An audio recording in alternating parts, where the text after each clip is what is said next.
ngayong ikakasal na tayo, sana tumibay pa yung pagmamahalan natin. Sana magpatuloy kung ano yung nasimulan natin. Sana maging maayos tayong dalawa sa susunod na taon. Sana ma-build natin yung mga pangarap natin na sa buhay. Ngayon, sinisimulan na natin siya sa pagpapakasal. At kung biyayaan man tayo ng blessings, maging masaya tayo at alagaan natin kung ano yung ibigay ni Lord. Mahal na mahal kita. Basta ako yung kabiyak. Maging kabiyak mo, promise. Circling in space, frozen time, worlds collide as we levitate.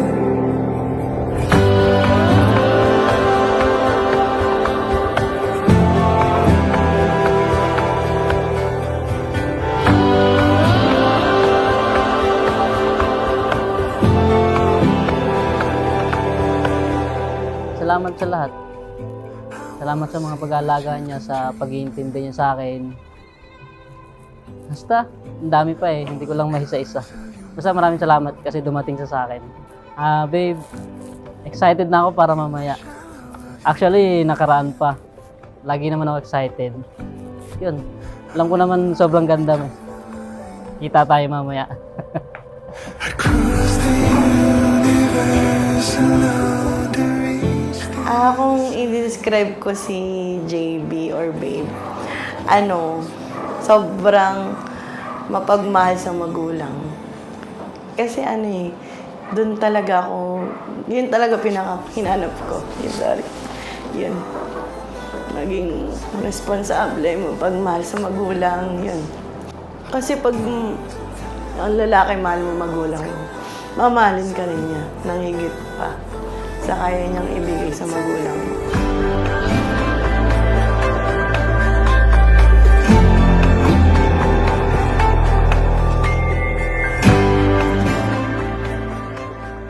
Uso kasi yung dati yung clan-clan, yung mga sa textmate. So, sinali ako ng friend ko sa group chat nila. So, yun. Hindi chat pa group text message. Naging magka-fit kami nun eh. Tapos nagkita kami sa complex, sa Aliw Complex.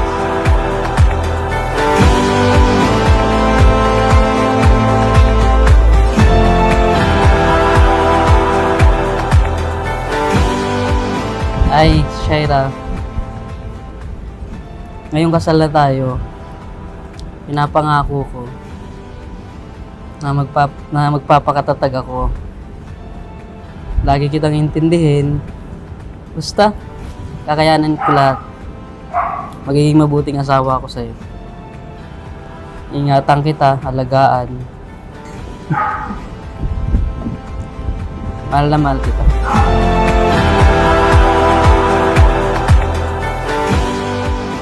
Ngayong kasal na tayo, simula umpisa, nagliligawan tayo, hanggang tinagot kita, pinakilala sa magulang, kilala na kita, kilala mo na ako. Siguro may mga kakataong hindi pa ako nagpapakita. Sana tanggapin mo, tatanggapin ko kung sino ka. Mamahalin kita, uunawain kita, iintindihin kita. Nandito lang ako. You will never be alone. Mahal kita. Mahal na mahal.